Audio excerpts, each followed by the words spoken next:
All right, let's talk Schedule E. If you're a real estate investor, you've definitely filled one out. But today, we're going to peel back the layers and go way beyond just plugging in numbers. We're going to dive deep into the legal and strategic thinking that makes this form tick. So, let's get into it. And this quote right here, this really hits the nail on the head. This is the whole point of our explainer today. Filling out Schedule E isn't just bookkeeping, it's a high-level tax analysis. Seriously, every single number you put on that form, it represents a decision that's tangled up in this huge web of tax law, regulations, and even court cases. Getting it right can save you a ton of money, but getting it wrong, well, that can be a very expensive mistake. So, here's our game plan. First, we're going to start with the legal foundations, the questions you have to answer before you even think about numbers. Then we'll get into income, tackle the really critical difference between types of expenses, run through the gauntlet of loss limitations, and then wrap it all up with some key strategies you can actually use. Okay, first things first. Before $1 of rent or one receipt for a leaky faucet ever hits this form, there is a huge legal decision that you have to make. And trust me, this one decision basically sets the stage for everything else that follows. And this is it. This is the fundamental question. How does the IRS see your rental activity? Is it an active, honest-to-goodness trade or business? Or is it more of a passive investment you hold for production of income? The answer has these massive downstream effects on your entire tax return. So let's break this down because it's a critical divide.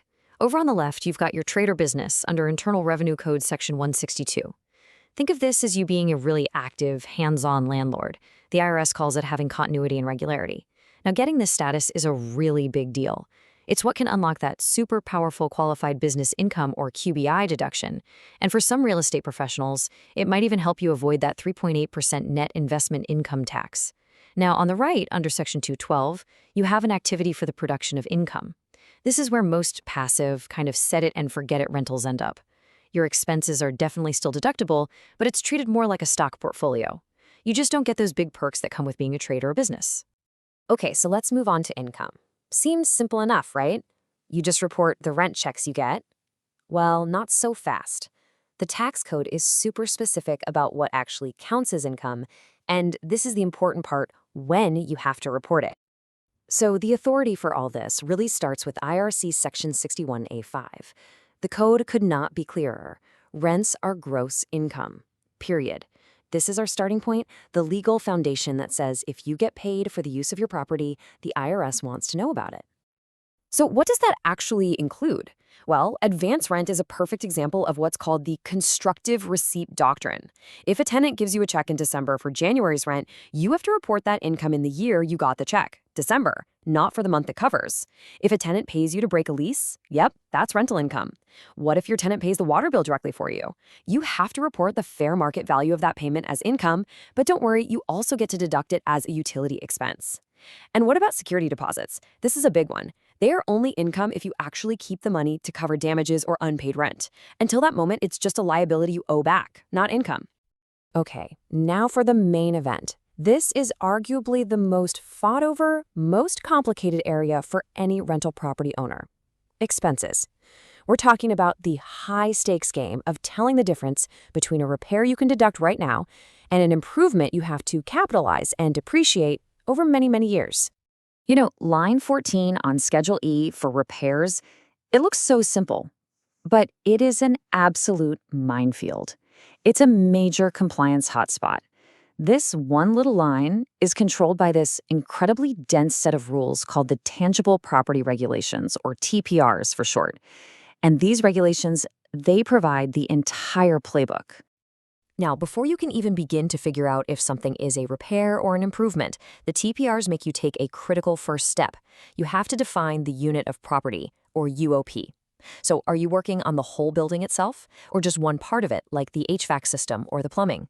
The regulations under 1.263A3 get really specific about this.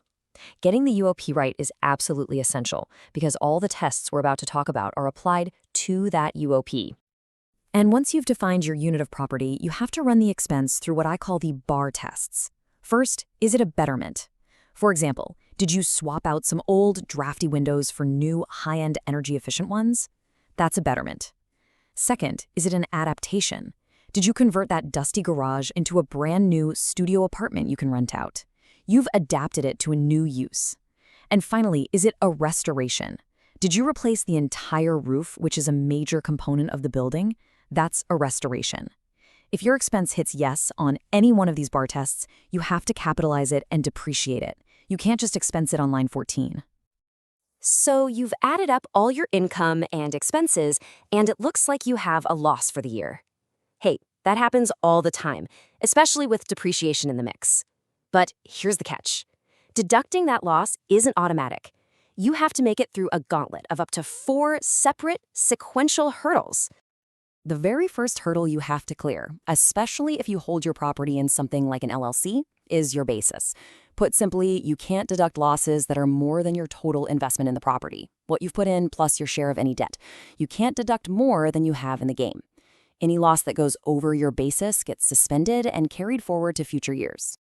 All right, if you clear the basis hurdle, next up are the at-risk rules, which you calculate on Form 6198.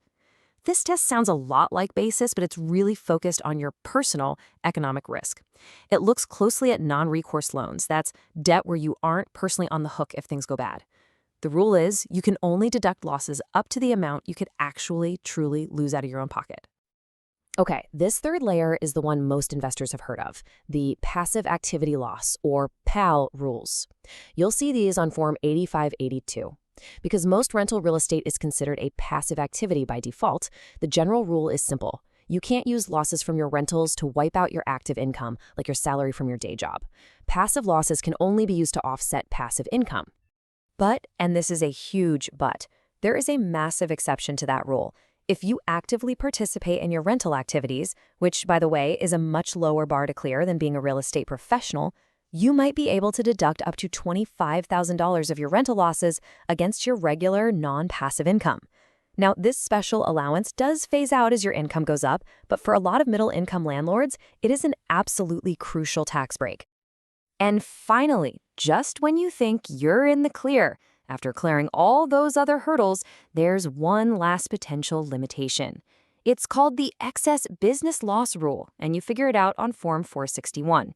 This rule looks at the total losses from all of your trades or businesses combined, and basically puts a final cap on how much you can deduct in a single year. Okay, so we've covered the core rules to stay compliant. Now let's switch gears and talk strategy. Because having a deep understanding of the tax code doesn't just keep you out of trouble, it actually lets you proactively and totally legally optimize your tax situation. Hey, remember way back at the beginning when we talked about trade or business status? Well, the IRS gave us a little gift in Revenue Procedure 2019-38. It's called a safe harbor. It's basically a checklist. If you meet these specific requirements, the IRS will automatically consider your rental a trade or business, and you get to take that awesome QBI deduction. You've got to keep separate books, you need detailed time logs, and you have to attach a special statement to your return. But the biggest one is the hours. And here it is, the magic number, 250 hours. You have to perform and document at least 250 hours of rental services every single year. We're talking about time you spent advertising, screening tenants, collecting rent, overseeing repairs, all of it. Yeah, it's a high bar, no question. But for a 20% deduction on your net rental income, it can be absolutely worth the effort. Here's another place where strategy really comes into play: mixed-use properties. Think of a vacation home that you use for a couple weeks a year, but you also rent out.